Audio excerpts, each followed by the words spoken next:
What's good, y'all boys and girls? We back at it again with another banger reaction. We got the most secret building in Manhattan, man. Some more crazy junk, man. We finna react to this. See what they talking about. You feel me? Only thing we can do, let's get it. Thomas Street, right in the heart of Manhattan. A towering, windowless monolith, pitch black at night. A 20th century fortress, built to withstand a nuclear blast. A skyscraper to be inhabited by machines. Behind its walls lies a secret mass surveillance center. It's believed to be one of the NSA's most critical spy hubs on US soil. It's a key location for some of the agency's biggest operations. From here, the agency has been spying on the entire world. For decades, its true purpose was hidden, until two whistleblowers pulled back the curtain. We got up close to this mysterious. It's always a whistleblower these days. If y'all ain't noticed that, it's always a damn whistleblower, man. Always a damn whistleblower, man. Structure, and couldn't resist trying to sneak inside. The security guard is still there. She has not moved. This is the insane story of the NSA spy scraper.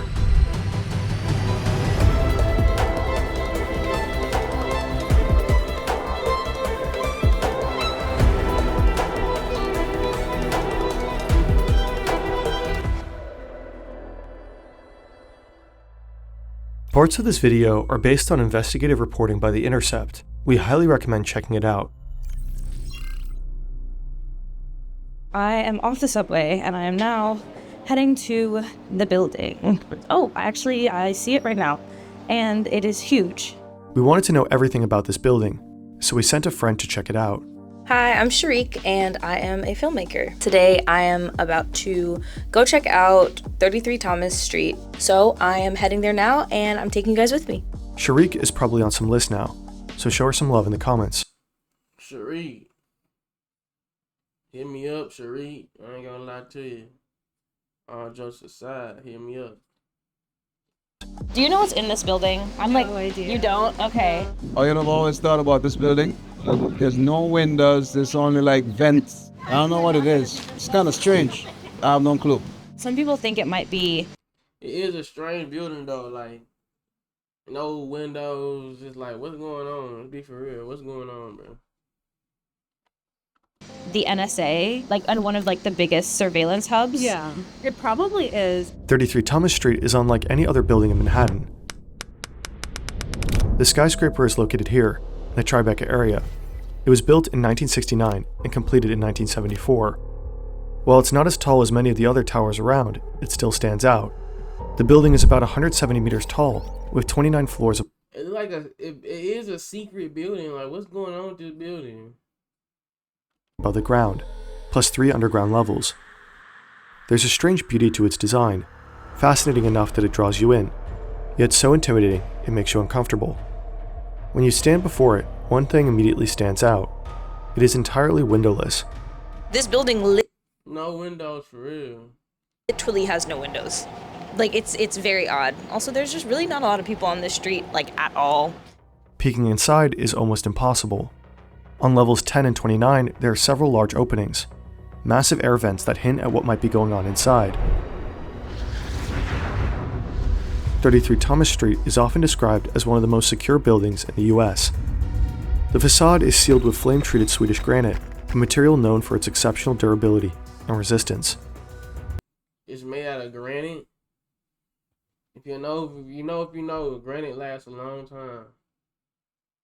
If that doesn't collapse, they gonna see that for a long time. That shit don't be standing for a long time. Granite is meant to stay. That's what the Egyptian pyramids is made out of. In the event of a disaster, the building can operate entirely off-grid for 2 weeks. Almost 1 million liters of fuel are on hand to power backup generators. Food and water reserves are stocked to sustain 1,500 people. It's also equipped with its own wastewater systems and decontamination showers. If an atomic blast would hit New York City without destroying the building, the inside would be shielded from the nuclear fallout. 33 Thomas Street truly is a 20th century fortress. John Carl Warner. Wait, can it? Is it meant to the? I don't know. I don't think a nuke Wait, a nuke will put that shit down though. A nuke is not. I mean, that building is not standing if a nuke hit it, bro. I'm sorry to tell you, if a nuke hit that building, it's not standing no more. Warnick, the architect behind it, was best known for designing bold, unconventional buildings in the 60s and 70s. This is what his other buildings look like. The style is called brutalism, a design philosophy centered on raw materials, stark geometric shapes, and function. Brutalism emerged after World War II, driven by the need for affordable, practical structures. Warnick was also influenced by contextualism, an architectural theory focused on harmonizing buildings with their surroundings. 33 Thomas Street, however, doesn't blend in, it haunts. By day, it stands out. By night, it becomes a shadow, almost vanishing into the darkness. So I came back at night and I wanted to see if this place was still as spooky as it is during the day. And it absolutely is. But what was it actually built for? It's the late 1960s. As the world becomes more connected, the demand for efficient telecommunication is expanding rapidly. Most communication still runs through analog systems, but that technology is reaching its limit, especially for long-distance phone calls. There's a need for something new. Time to escape old physical boundaries and technological limitations. Kind of, like working remotely. Away from your machine while still being able to access it with no lag, even in poor Wi-Fi conditions. Transfer files, edit your videos in a nice cafe, watch a render fail in immeasurable frustration from a beach chair. With AnyDesk, you can access any device from anywhere.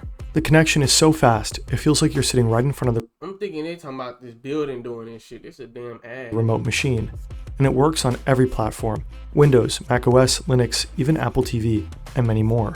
Any company has a special division called the Long Lines Department. In any case, it's Long Lines that hooks all the local telephone companies into the national network. Its infrastructure stretches across the entire country, connecting people from New York to Los Angeles. In order to meet the growing demand for long-distance phone calls, new data centers are needed to route calls from one place to another. As AT&T's network keeps growing, 33 Thomas Street is... I always wondered though, like, how am I calling somebody from across the world though? You can call somebody across the world and it's gonna pick up though. You know what I'm saying? Like, this shit weird, bro. I'm telling you, this shit weird, bro. You can call somebody across the world, it's gonna pick up. set to become one of the company's most important hubs in the US, capable of processing millions of phone calls per day. Over time, the building becomes part of the Long Lines Department, earning its other nickname, the Long Lines Building. In some of Warnick's original design documents, the building is simply referred to as Project X, a visionary monument with modern capabilities, with architecture that perfectly serves the needs of machines. And unlike humans, machines don't need windows, just powerful ventilation systems to handle the heat they generate and keep temperatures stable. 33 Thomas Street is packed with tech. These are some of the only publicly available photos taken inside the building. Racks filled with electronics, rooms packed with telephone equipment, massive rows of batteries, likely part of the backup power system. At the heart of it all, 3 enormous 4E SS switches. Each switch is made up of multiple individual machines. At the time, they are the largest high-capacity digital switches ever built, and the first system to route. I mean, this is not a good video to post, bro. If they want to shoot a missile, they know where to shoot the missile at now. They gonna target that building and shoot the missile at, bro. Phone calls digitally. This is how they work. Imagine you live in New York and you want to call your niece in California. When you pick up the phone and dial her number, your local phone system routes the call to a central hub, in this case, 33 Thomas Street. Inside, your voice is digitized and passed through a switch that sends the calls to its destination. The 4 ESS switching machines are smart. They automatically select the best path to route your call across the network, a major innovation back then. Now the backbone takes over. Microwave relay towers transmit the signal from one to the next, spaced roughly 30 miles apart. Your call hops from tower to tower until it reaches another hub, with the same type of switch in California. At the end of the line, your niece picks up, and just like that, you're connected. Over time, That's crazy. In the way he explained it, still don't make sense, bro.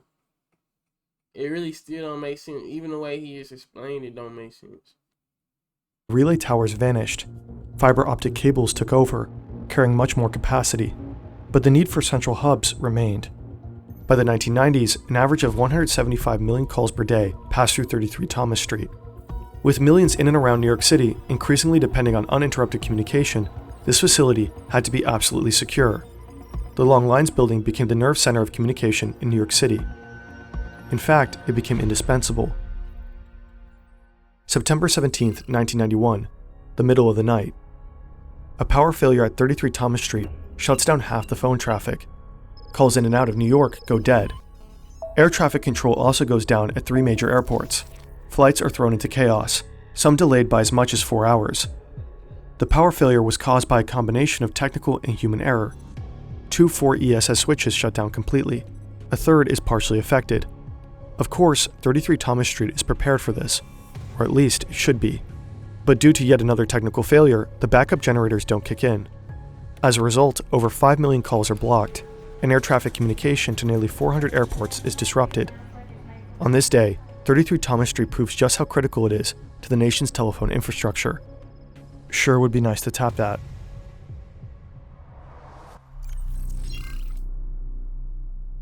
"9/11 changes the US forever. In response, the government doubles down on the war on terror. Within days, the Patriot Act passes, granting intelligence agencies broad powers to expand mass surveillance. The NSA's primary role is to gather foreign intelligence, but to do that, they need partners. It's 2003. This is Mark Klein, a technician at AT&T. His job is to maintain equipment at one of the company's internet and telephone hubs in San Francisco. One day he notices something strange on the floor below, a door with no handles. It just has a sign on it, 641A. The room sits directly below the 7th floor server room, where internet traffic from millions of people flows every day. Klein is curious. He wants to know what's behind that door. Eventually he comes across the building plans. Bro, that's crazy how... Bro, it's just crazy how... this building is holding all this stuff, bro. And this is how this is probably part of the reason I'm even making this video right now. Because it's a big secret building in New York. It's not secret no more because they already made a video on it. I mean, like, this shit just crazy, bro. It's a target. And slowly he starts putting the pieces together. Room 641A is wired directly to the internet room upstairs. Klein discovers that it houses a device known as a splitter. A splitter copies internet traffic, the very data flowing through the servers above. Emails, phone calls, pictures, videos, the communications of millions, all duplicated and sent into room 641A. Mark Klein realizes he's uncovered something huge, but for now he stays silent.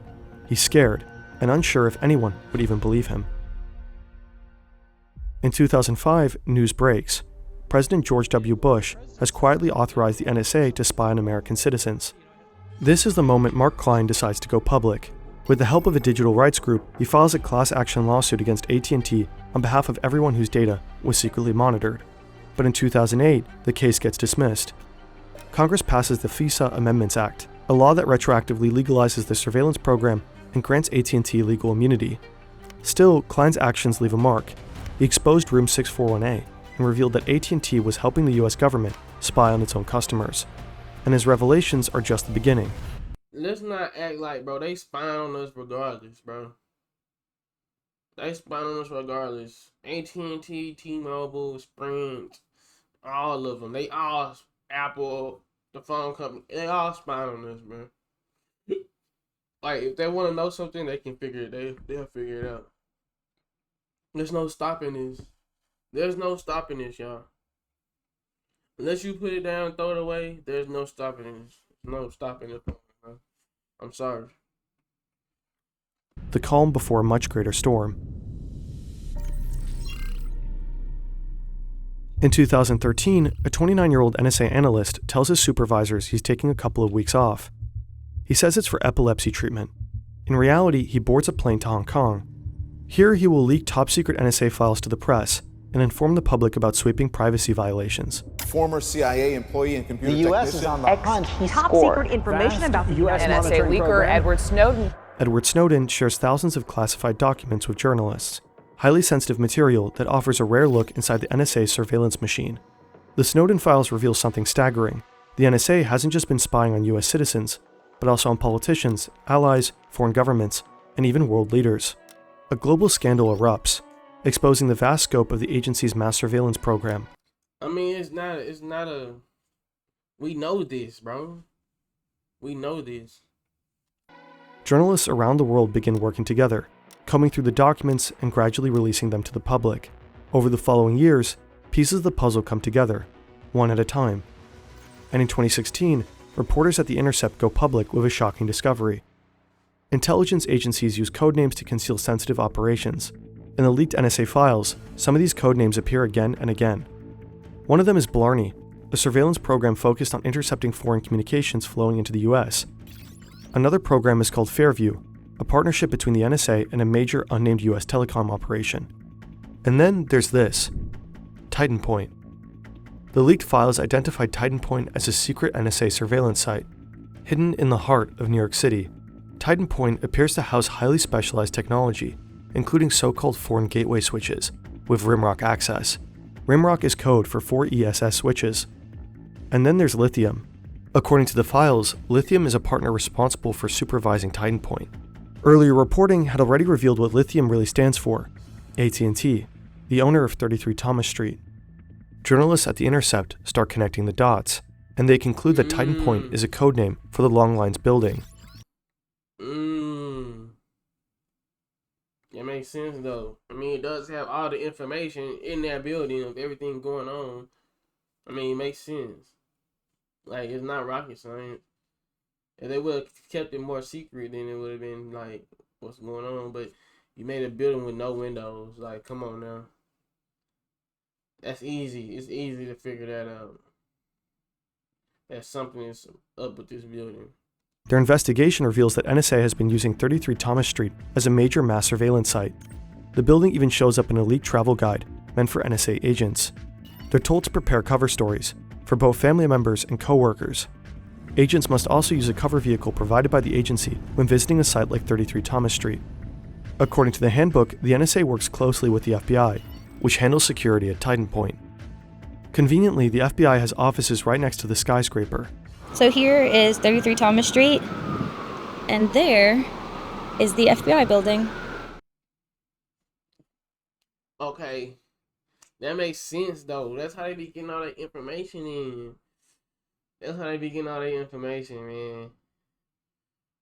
They think they slick, bro. They got the building right next to the, bro. Come on now. The guide also describes how to enter the building. You literally just ring the buzzer. This is an intercom here, and it's locked.